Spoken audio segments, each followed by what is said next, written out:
मैं आता हूँ तेरे पास, प्रभु यीशु मेरे मसीह, मेरे पापों के लिए ही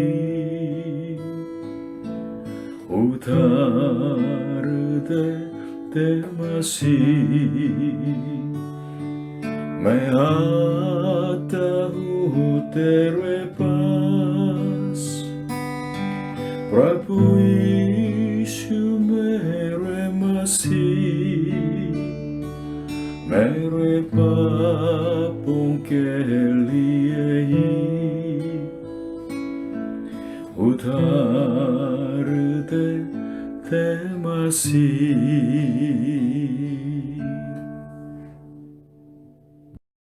हालेलुया। परमेश्वर आप सबको आशीष दे। हम भौतिकवाद के युग में रहते हैं।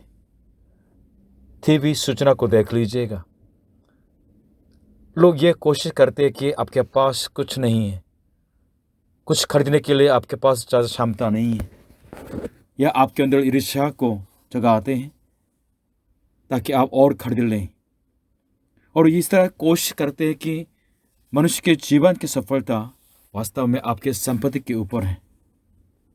और हमारे अंदर लालच भी है, और संसार के ये धोखापन और मनुष्य के अंदर जो लालच, अगर दोनों मिल जाते हैं तो मनुष्य भौतिक सफलता को अपने जीवन के लक्ष्य बना के दौड़ने लगते हैं। संपत्ति, पैसे, जमीन, बिल्डिंग, अच्छी शिक्षा, अच्छी नौकरी और रिटायर होने के बाद आराम से जीवन, यही सब हमारे जीवन का लक्ष्य बन जाता है। और हम सोचते हैं कि ये सब चीज़ें अगर होंगे तो हम सफल होंगे, नहीं तो हम बेकार होंगे। आपके जीवन के लिए जीवन की सफलता का स्टैंडर्ड क्या है? क्या आप भी संसार की इस भीड़ के बीच में इस तरह मिलके तो उन चीज़ों के लिए नहीं दौड़ते हैं? लेकिन इंडिया के जो पूर्वजों ने कि मनुष्य जीवन के अंतिम लक्ष्य को, सफलता को शांति समझ लिया है। क्यों शांति की तलाश में इस तरह अपने जिंदगी को लगा दिया था। मेरे ख्याल से उन्होंने भी सोलोमन जैसे जीवन के व्यर्थता को समझ गया होंगे। जीवन में वास्तव में वायु को पकड़ने जैसे परिश्रम के खालीपन को समझ गए होंगे। प्रभु यीशु पर विश्वास करने के बाद मेरे जीवन में बहुत महत्वपूर्ण परिवर्तन आ गया। प्रभु यीशु पर विश्वास करने से पहले मेरा केंद्र तो मैं था। मेरा विचार, मेरी दृष्टि, मेरी योजना, सब कुछ मेरी मर्जी से चलती थी। लेकिन जब प्रभु यीशु ने मेरे जीवन में अपने को प्रकट किया है, प्रभु यीशु पर विश्वास करने के बाद मेरा जिंदगी का विचार का जो केंद्र बिंदु है ये था कि परमेश्वर मेरे बारे में क्या सोचते हैं। परमेश्वर के वचन के द्वारा मुझको देखने लगा, और ऐसा हमेशा महसूस करता हूँ कि परमेश्वर मुझको देख रहे हैं। इसलिए मेरा जीवन वास्तव में परमेश्वर के सम्मुख जीने वाला जीवन बन गया था। और परमेश्वर को कैसे खुश करें, ये वास्तव मेरे जिंदगी के प्रेरणा था। क्योंकि प्रभु यीशु मसीह में मैंने अपने सृजनहार को पाया है। क्यों उन्होंने मुझको बनाया, क्यों मुझे बचाया, इन सब प्रश्नों का जवाब मुझे मिला है। इसलिए मेरे सृजनहार की और मेरे मुक्तिदाता की इच्छा अनुसार जीवन जीना सीख के आ रहा हूँ। प्रभु यीशु मसीह क्रूस पर मरने से पहले एक रात को गेत्सेमनी बगीचा में प्रार्थना कर रहे थे। आने वाली जो क्रूस के मौत के जो बोझ बहुत ज़्यादा था, इसलिए प्रभु यीशु ने भी इस तरह प्रार्थना की कि हे पिता, ये कटोरा मुझसे टल जाए, लेकिन मेरी इच्छा नहीं परंतु तेरी इच्छा पूरी हो। इस तरह प्रार्थना की। लोगों के लिए, पापियों के लिए त्यागा जाना था और क्रूस की मौत उनको मरनी थी। प्रभु यीशु के इस तरह मौत को देख के लोगों ने उनका मजाक किया है और उनके चेले सब निराशा में चले गए। और जो प्रभु यीशु के विरोध में थे, ये लोग तो ऐसा महसूस करते थे कि हमने बहुत बड़ी विजय पा ली। और उन्होंने कहा कि प्रभु यीशु वो फेलियर है, हार गया। हाँ, लोगों के आंखों के सामने ऐसा लग रहा था कि प्रभु यीशु हार गया, लेकिन बात उल्टी हो गई थी। प्रभु यीशु को ऐसा मरना था, कमजोर व्यक्ति जैसे, एक मेमना जैसे क्रूस पर लटकाया जाके अपने निर्दोष खून बहाना था, ताकि मानव जाति के लिए पाप के प्रायश्चित हो सके। इसलिए प्रभु यीशु की मौत वास्तव में पाप से और शैतान से बड़ी विजयी है और हमारे उद्धार के आशा के चिन्ह हो चुके हैं। हमारे चारों तरफ ऐसे लोग काफी है जिनके पास बहुत पैसे हैं, लेकिन उनके अंदर बहुत ईर्ष्या, घृणा, झगड़ा, लालच ज्यादा है और परमेश्वर पर भरोसा नहीं और संसार से प्यार है, लेकिन बहुत पीड़ा के साथ जीवन जीते हैं। क्या ये लोग वास्तव में सफल जीवन जी रहे हैं? नहीं। इसलिए मैं ये चाहता कि आज के वचन पर मनन करें और हम इस प्रश्न का जवाब पा लें कि वास्तव में सफल जीवन हम कैसे पाएं। आज के वचन सभोपदेशक 2 अध्याय 24 से लेकर 26 तक। मनुष्य के लिए खाने पीने और परिश्रम करते हुए अपने जीव को सुखी रखने के सिवाय और कुछ भी अच्छा नहीं।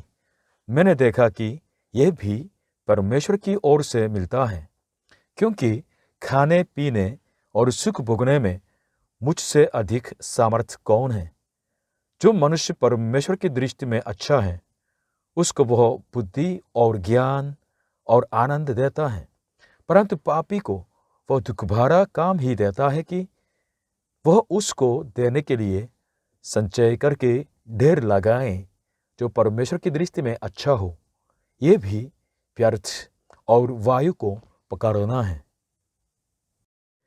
आज के उपदेश का पॉइंट 1, परमेश्वर के वरदानों से अपने जीव को सुखी रखें।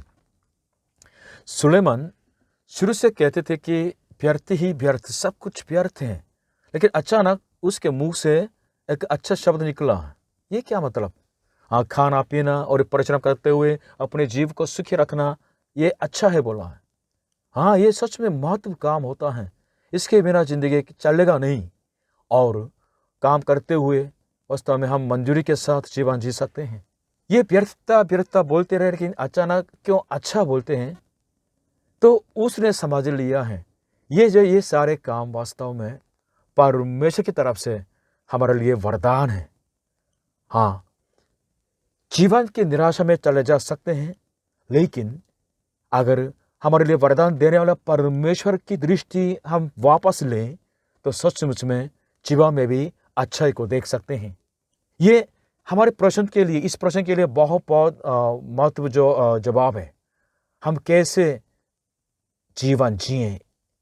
पिछले हफ्ते सुलोमन ने कहा था कि परिश्रम सब व्यर्थ है, लेकिन आज इस वचन के द्वारा वो अंगीकार करते हैं कि हमारे लिए काम देने वाला, खाना पीने वाले चीजें देने वाला परमेश्वर सच में भला है और ये सब काम अच्छा है। हाँ, परमेश्वर आपको मुझको बहुत वरदान देते हैं। क्या आप उस परमेश्वर को मानते हैं और उस परमेश्वर के प्रति सच में धन्यवाद के होने के नाते जीवन जीते हैं, या आप अपने ऊपर गर्व करते हैं? खाना पीना और परिश्रम में संतुष्ट रहना, ये सब परमेश्वर का वरदान तो है, लेकिन सिर्फ हमारे बॉडी के, शरीर के बिलोंग करने वाले बेसिक जीवन जीने का तरीका होता है। हम सिर्फ अपने अस्तित्व को जारी रखने के लिए, खाने के लिए, पीने के लिए, या सिर्फ सुखी रहने के लिए इस तरह हम नहीं बनाए गए हैं। मनुष्य जीवन हमेशा परमेश्वर के सामने है और हमेशा परमेश्वर की महिमा के लिए जीने वाली जो सृष्टि का जीवन होता है। इसलिए मनुष्य के जीवन की सफलता खाने पीने में तो नहीं, काम करते हुए सुखी रहने में तो नहीं। आपके जो जीवन की सफलता के जो स्टैंडर्ड, कभी आपके संपत्ति का संख्या नहीं है। चाहे आपके पास 10 लाख हो या 1 करोड़ हो, कोई फर्क नहीं पड़ता है। आपके जीवन के सफलता के जो स्टैंडर्ड होता है, सिर्फ ये होता है और यही होना चाहिए कि क्या आप अपने परमेश्वर के सामने जीते हैं, उनकी इच्छा अनुसार, उनके सृष्टि के जो उद्देश्य के अनुसार आप जीते हैं कि नहीं। ये सिर्फ आपके जीवन की सफलता का स्टैंडर्ड है।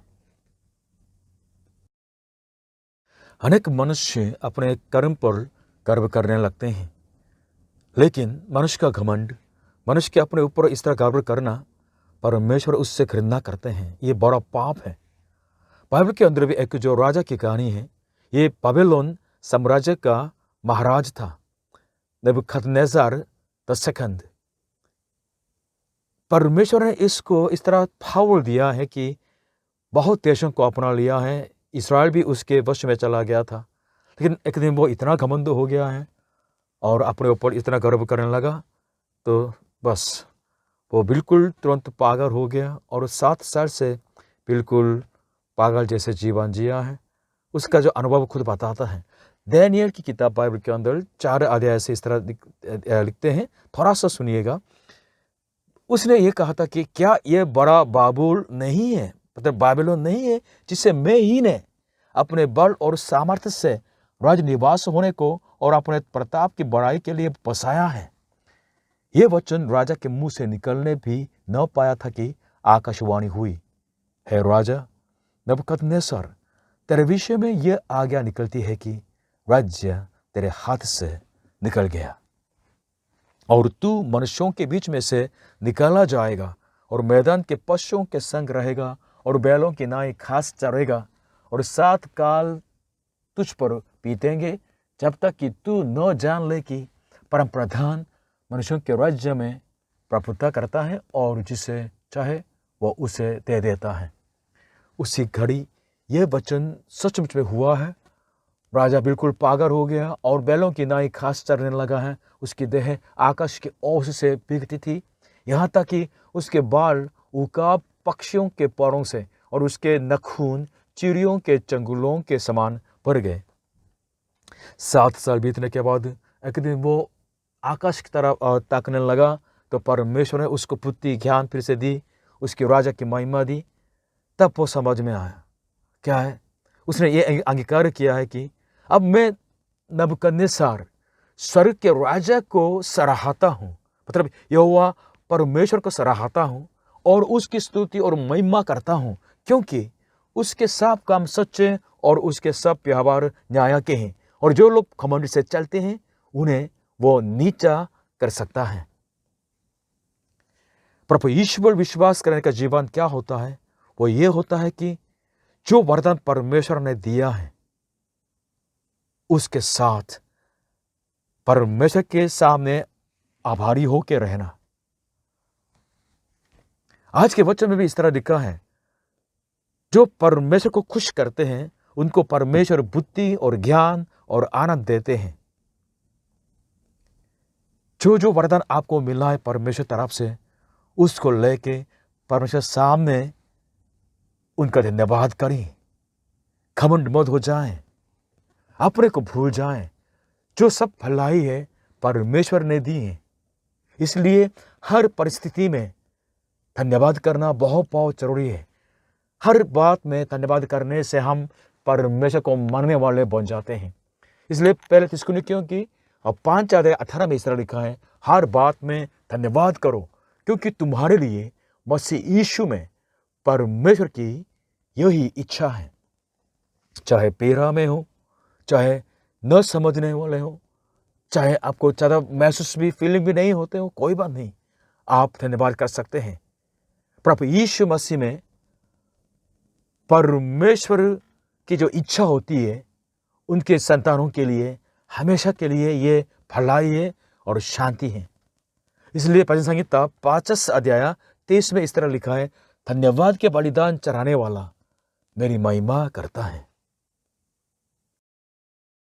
आज के उपदेश के पॉइंट 2, पाप से दूर रहें। अगर आपके जीवन में पाप होता है तो आपके जीवन टूटे मटके में पानी भरने का जीवन होगा। आज के वचन 26 पद में क्या लिखा है? परंतु पापी को वह दुखभरा काम ही देता है कि वह उसको देने के लिए संचय करके ढेर लगाएं, जो परमेश्वर की दृष्टि में अच्छा हो। यह भी व्यर्थ और वायु को पकड़ना है। मनुष्य तो सभी पापी हैं। रोमियो 3:23 में लिखा है, हम सब ने पाप किया और परमेश्वर की महिमा से रहित हैं। तो आज के इस वचन में क्या बताते हैं कि परमेश्वर पापी से छीन लेता है। तो किसके बारे में बताते हैं? विशेष तौर से उनके बारे में बताते हैं जो वास्तव में पाप के राह से न मोड़ते हैं, जो परमेश्वर के सामने पश्चाताप के लिए अंगीकार नहीं करते हैं, जो परमेश्वर पर विश्वास नहीं रखते हैं और परमेश्वर की आज्ञा को नहीं मानते हैं। उनके साथ क्या करने वाले परमेश्वर? उनके संपत्ति भी उनसे छीन लेंगे और दूसरों को देने के लिए इस तरह बहुत गंभीर वचन आज हमें प्राप्त हो गया है। अगर इस तरह परमेश्वर करेंगे तो पैसा इकट्ठा करना भी ये व्यर्थ में चला जाता है। इसलिए जब तक आप पापों के पश्चाताप नहीं करेंगे तो सचमुच में दौरानक जीवन आप जी सकते हैं। जिंदगी व्यर्थ हो सकता है। संत भी फास्ट भी पाप में फंस जा सकते हैं। इस हम सब अगर सतर्क न हो जाते हैं तो परीक्षा में पड़ जाएंगे। इसलिए ये पूछना है कि कैसे पाप से हम दूर रहें। बाइबल पढ़िएगा, परमेश्वर की इच्छा को जानिएगा और आपके पाप को आप समझ लेंगे। इसलिए हमारी जिंदगी के अंदर सबसे महत्वपूर्ण काम होता है ये पैसा नहीं, कोई परिश्रम नहीं, वरन पापों से पश्चाताप करना है, पापों का पश्चाताप करना है। इसलिए प्रभु यीशु ने ये सबसे पहले उपदेश दिया है, मन फिराओ क्योंकि स्वर्ग के राज्य निकट है। प्रभु यीशु जी ने आपके पापों को धोने के लिए, आपके पापों को बोझ को उठा के क्रूस पर अपना निर्दोष लहू बहाया है। अगर आप प्रभु यीशु पर विश्वास करेंगे तो सच में सदा के लिए पाप क्षमा पाएंगे। जब मैं प्रभु यीशु को नहीं जानता था तो मैं पाप से प्यार करता था, लेकिन जब से मैंने प्रभु यीशु को पाया है तब से मैं पाप से घृणा करने वाला जीवन सीख के आ रहा हूँ। क्यों? क्योंकि जितना प्रभु यीशु को जानते हैं उतना पाप के शर्म के बारे में जानने लगा है और जानलेवा खतरा के बारे में भी जानने लगा। पाप सचमुच में जान लेता है और जितना प्रभु यीशु को जानने लगा तो पाप से आजाद जीवन का आनंद भी जानने लगा है। परमेश्वर पवित्र है और हमें भी आज्ञा देते हैं कि पवित्र बनने के लिए। इब्रानियों 12:2-4 इस तरह आज्ञा है, और विश्वास के कर्ता और सिद्ध करने वाले यीशु की ओर ताकते रहें, जिसने उस आनंद के लिए जो उसके आगे धरा था लज्जा की कुछ चिंता न करके क्रूस का दुख सहा और सिंहासन पर परमेश्वर के दाहिने जा बैठा। इसलिए उस पर ध्यान करो जिसने अपने विरोध में पापियों का इतना वाद विवाद सह लिया कि तुम निराशा होकर हियाब न छोड़ दो। तुमने पाप से लड़ते हुए उससे ऐसी मुठभेड़ नहीं की कि तुम्हारा लहू बहा हो। क्या आप पाप से घृणा करते हैं या पाप से प्यार करते हैं? प्रभु यीशु मसीह में परमेश्वर हमें बुलाते हैं, हमें उद्धार देते हैं। क्यों? पवित्र जीवन के लिए। पहले थिस्सलुनीकियों 4:3 में इस तरह लिखा है, क्योंकि परमेश्वर की इच्छा यह है कि तुम पवित्र बनो, अर्थात व्यभिचार से बचे रहो। उपदेश के पॉइंट 3, परमेश्वर की दृष्टि में अच्छा जीवन जिए। आज के वचन में स्पष्ट लिखा है कि जो मनुष्य परमेश्वर की दृष्टि में अच्छा है, उसको वह बुद्धि और ज्ञान और आनंद देता है। कौन है ये जो परमेश्वर की दृष्टि में अच्छा है? NIV इंग्लिश में इस तरह वर्णन किया गया है कि ही हु प्लीजेस गॉड, जो परमेश्वर को खुश करते हैं, उनके लिए परमेश्वर बुद्धि, ज्ञान और आनंद देता है। ये बुद्धि ईश्वरीय बुद्धि है, ईश्वरीय ज्ञान है और स्वर्ग का आनंद है। जो लोग सचमुच में परमेश्वर को खुश करते हैं, उनको परमेश्वर जानते हैं, देखते भी हैं। परमेश्वर को खुश करना क्यों इतना महत्व है? क्योंकि जो पाप से पश्चाताप नहीं करते हैं, उनके विरोध में परमेश्वर अपना क्रोध दिखाते हैं, उनका न्याय करते हैं, श्राप भी मिल जाता है। ये वास्तविकता है। और जो परमेश्वर को खुश करते हैं, उनके दृष्टि में अच्छा होता है, उनके लिए परमेश्वर आशीष उंडेलते हैं। आज के वचन में भी लिखा है ना, पापी संचय करते हैं, देर लगाते हैं, किसको देने के लिए? उनको देने के लिए जो परमेश्वर की दृष्टि में अच्छा है। वाह! इसलिए ये पूछें कि परमेश्वर की दृष्टि में अच्छा होने के लिए, ऐसे जीवन जीने के लिए क्या होना चाहिए? सर्वप्रथम यह है कि आप पाप क्षमा पाएं। पाप क्षमा सदा के लिए पाएं। पाप क्षमा पानी से नहीं होता है, कोई आपके कर्म से नहीं होता, ख्याल से नहीं होता है। पाप क्षमा सिर्फ प्रभु यीशु मसीह के निर्दोष लहू से होते हैं। प्रभु यीशु मसीह आपके पाप को सदा के लिए क्षमा कर सकते हैं।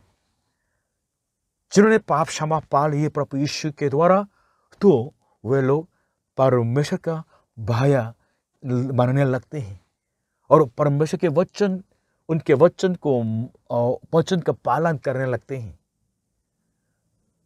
प्रभु यीशु में परमेश्वर के प्रेम को पाया है, इसलिए उनके दिल उमड़ने लगते हैं और परमेश्वर से प्रेम करने वाले बन जाते हैं और लोगों से जरूर प्रेम करते हैं। भजन संहिता 33 अध्याय 13, 18 से 19 और 22 पद में इस तरह लिखा है, यहोवा स्वर्ग से दृष्टि करता है, वह सब मनुष्यों को निहारता है। देखो, यहोवा की दृष्टि उसके दरवैयों पर और उन पर जो उसकी करुणा की आशा रखते हैं बनी रहती है, कि वह उनके प्राण को मृत्यु से बचाए और आकाल के समय उनको जीवित रखे। हे यहोवा, जैसी तुझ पर हमारी आशा है, वैसी ही तेरी करुणा भी हम पर हो। Do you love God? क्या आप परमेश्वर से प्रेम करते हैं? मैं आपके धर्म के बारे में नहीं पूछ रहा हूं अभी। Do you love God? जब हमने प्रभु यीशु को पाया है, प्रभु यीशु में परमेश्वर के प्रेम को पहले से जान लिया है, तब से हम परमेश्वर से प्रेम करने लगे हैं। रोमियो 8:28 में लिखा है, और हम जानते हैं कि जो लोग परमेश्वर से प्रेम रखते हैं, उनके लिए सब बातें मिलकर भलाई ही को उत्पन्न करती हैं, अर्थात उन्हीं के लिए जो उसकी इच्छा के अनुसार बुलाए हुए हैं।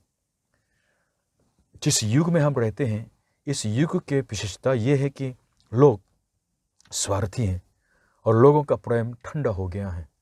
लोग परमेश्वर से प्रेम नहीं करते हैं और लोग परमेश्वर की सच्चाई को सुनना नहीं चाहते हैं। इसलिए फिलिपियों की किताब 3:19 में लिखा है, उनका अंत विनाश है, उनका ईश्वर पेट है, वे अपनी लज्जा की बातों पर घमंड करते हैं और पृथ्वी की वस्तुओं पर मन लगाए रहते हैं। भाइयों बहनों, वो कौन सा जीवन है जो परमेश्वर की दृष्टि में अच्छा है? वो ये है कि आप परमेश्वर से प्रेम करने वाले जीवन जिए। प्रभु यीशु में हम जान गए हैं कि हम परमेश्वर की तरफ से बुलाए हुए लोग हैं, और जब हमने प्रभु यीशु पर विश्वास किया है, तब से हमने परमेश्वर के प्रेम को जान लिया है और परमेश्वर से प्रेम करने लगे हैं। और जो लोग परमेश्वर से प्रेम करते हैं उनके जीवन जिंदगी के अंदर एक विशेष आशीष की बात है। ये गुप्त बात है। क्या है? रोमियो 8:28 में लिखा है, उनके लिए सब बातें मिलकर भलाई ही को उत्पन्न करती हैं।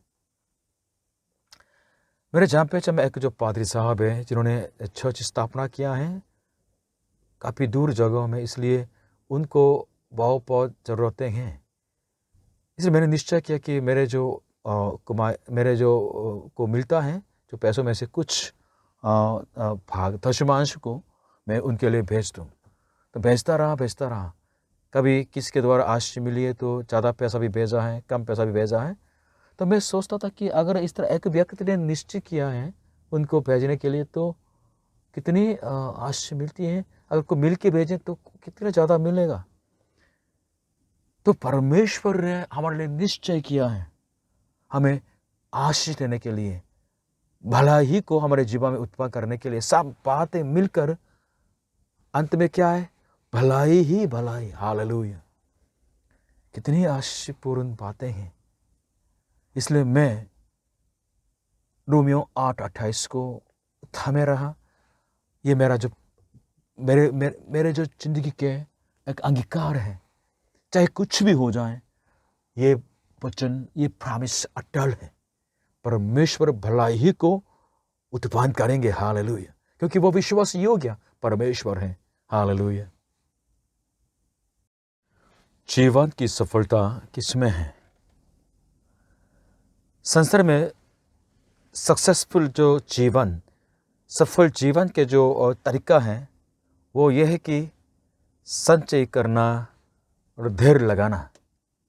लेकिन इस तरह जीवन जिएंगे, क्षण में ये जीवन सब चकनाचूर हो जाता है। क्यों? क्योंकि उनके जीवन में पाप की वजह से जिसका समाधान न किया गया हो। कोरिया में काफ़ी जो राष्ट्रपति जेल में चले गए हैं। न केवल बड़े बड़े लोग वरन साधारण लोगों के जीवन में भी इस तरह हो जाता है। अगर हम पाप से दूर न हो जाते हैं, पाप क्षमा नहीं पाते हैं, तो परिणाम स्वरूप पाप हमारे ज़िंदगी को बर्बाद करता है, हमसे छीन ले जाता है। आज के वचन आप याद करते हैं ना, पापी के परिश्रम के फल को परमेश्वर छीन के अपने लोगों के लिए देने के लिए इस तरह चेतावनी हमें मिली है। आज के वचन के द्वारा हम जान सकते हैं कि परमेश्वर लोगों से कैसे डील करते हैं। परमेश्वर हमारी जिंदगी के अंदर किस बात पर महत्व रखते हैं।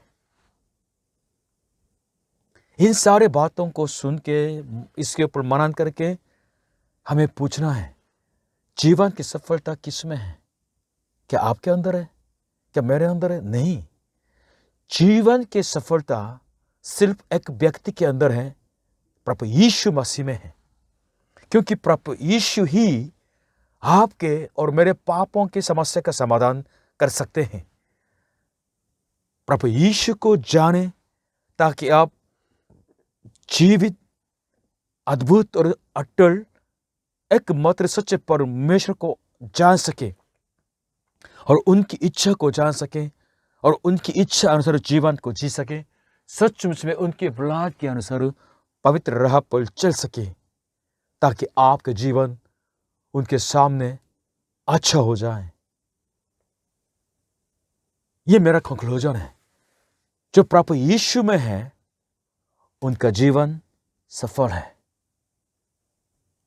जो प्रभु यीशु के अंदर नहीं है उनके जीवन हार है, चाहे कुछ भी संपत्ति क्यों न हो। पहले यूहन्ना 5:12 में इस तरह लिखा है, जिसके पास पुत्र है उसके पास जीवन है, जिसके पास परमेश्वर का पुत्र नहीं, जिसके पास प्रभु यीशु मसीह नहीं, उसके पास जीवन भी नहीं है। प्रभु यीशु मसीह के द्वारा